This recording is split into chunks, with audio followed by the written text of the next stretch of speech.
बिहार में उपेंद्र कुशवाहा लवकुश को रिझाने की बिसात बिछाने में जुटे हुए हैं। आज पटना में सम्राट अशोक की जयंती के बहाने उपेंद्र कुशवाहा ने ओबीसी वोट बैंक को रिझाने की कोशिश की। इस दौरान कुशवाहा ने नीतीश कुमार पर निशाना साधा तो बीजेपी से अपनी दूरियों को कम करने की कोशिश की। कुल मिलाकर उपेंद्र कुशवाहा ने महागठबंधन के वोट बैंक में सेंध लगाने की कोशिश की। सम्राट अशोक की जयंती के बहाने कुशवाहा ने यह दावा किया कि बिहार की विरासत को बचाना होगा, पटना को फिर से पाटलिपुत्र बनाना होगा। इस रिपोर्ट देखिए। सम्राट अशोक के नाम पर सियासी संकल्प, उपेंद्र कुशवाहा लव कुश का बनेंगे विकल्प। ओबीसी वोट बैंक को साधने की बड़ी तैयारी, नीतीश पर प्रहार, बीजेपी से बढ़ रही यारी। भारतवर्ष के सबसे महान चक्रवर्ती सम्राट अशोक इन दिनों बिहार की राजनीति के मुख्य केंद्र बन गए हैं। मंगलवार को उपेंद्र कुशवाहा की पार्टी राष्ट्रीय लोक जनता दल की ओर से पटना में सम्राट अशोक की जयंती समारोह का आयोजन किया गया। सम्राट अशोक की जयंती के बहाने उपेंद्र कुशवाहा ने लव कुश राजनीति का नया विकल्प देने की कोशिश की।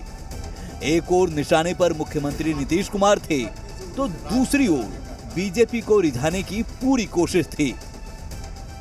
हमने लगातार कहा कि पार्टी बर्बाद होगी, बिहार बर्बाद होगा, लेकिन अपनी जीत पर अड़े रहे। तब हमने कहा कि नीतीश जी, हम तो आए थे आपके नेतृत्व में चलकर आपका जिंदाबाद करने के लिए आए थे। हम लालटेन छाप जिंदाबाद करने के लिए नहीं आए। भारतीय जनता पार्टी को मैं धन्यवाद देना चाहता हूं। भारतीय जनता पार्टी ने प्रदेश अध्यक्ष बनाकर ऐसा निर्णय लिया कि उनके निर्णय से नीतीश कुमार जी के खाली डब्बा में खखोड़ी भी था, उसको भी खखोर लेने का। उपेंद्र कुशवाहा बिहार के ओबीसी वोट बैंक को अपने पाले में करने की कोशिश में जुटे हैं। कुशवाहा ने दावा किया कि सुप्रीम कोर्ट, हाई कोर्ट में ओबीसी या दलित समाज के जज नहीं मिलते हैं। कुशवाहा ने बिहार की विरासत को लेकर बड़ी बात कही।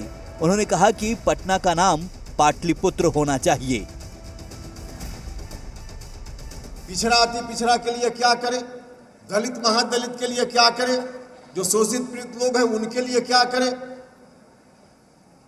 सुप्रीम कोर्ट और हाई कोर्ट में इन वर्गों से जज, ओबीसी समाज का कभी कभी एक आध कोई जज मिल जाए, दलित महादलित समाज का भी एक आध कोई जज मिल जाएगा, नहीं होते हैं लोग जज। ऐसा इंतजाम तो होना ही चाहिए कि कोई भी विदेशी भी यहाँ आए तो पटना में पता चल जाए कि यह धरती सम्राट अशोक की धरती रही है, और इसलिए जरूरी है कि पटना का नाम पाटलिपुत्र किया जाना चाहिए।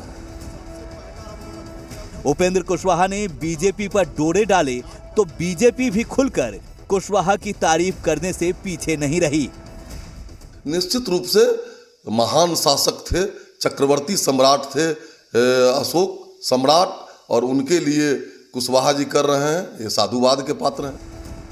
दूसरी ओर जेडीयू आरजेडी उपेंद्र कुशवाहा पर हमलावर रही। जेडीयू प्रवक्ता सुनील सिंह ने कहा कि सीएम नीतीश ने कुशवाहा को मान सम्मान दिया, बावजूद वो जेडीयू छोड़कर चले गए, इसलिए जनता कुशवाहा के छलावे में नहीं आएगी। वहीं आरजेडी ने दावा किया कि कुशवाहा को जेडीयू छोड़कर जाने की भूल का आने वाले समय में एहसास होगा। माननीय नीतीश कुमार जी भी सुशासन और जनता के भलाई के प्रतीक हैं, तो जनता माननीय नीतीश कुमार जी के साथ है। उपेंद्र कुशवाहा जी अपनी गलतफहमी के शिकार के कारण वो जो ये सब कर ले, लेकिन जनता जो उपेंद्र कुशवाहा जी माननीय नीतीश कुमार जी के नहीं हुए तो जनता भी उनकी नहीं होने वाली है। सब लोग स्वतंत्र हैं, अपना कार्यक्रम करें, अपनी बात जनता के पास रखें, ये लोकतंत्र में सबको आज़ादी है। लेकिन आदरणीय उपेंद्र कुशवाहा जी ने जेडीयू छोड़कर जो भूल की है उसका एहसास उनको समय आने पर होगा। अब तो पूरी तरह से बिहार की 13 करोड़ जनता नीतीश तेजस्वी महागठबंधन सरकार के साथ है, इसलिए कौन क्या कर रहे हैं नहीं कर रहे हैं इसकी चिंता हम लोगों को नहीं है। बिहार की 13 करोड़ जनता की भलाई के लिए काम ये सरकार नीतीश तेजस्वी की महागठबंधन की कर रही है।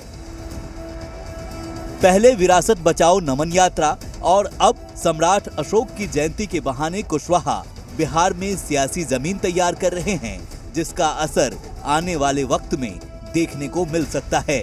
रुपेंद्र, जी मीडिया, पटना।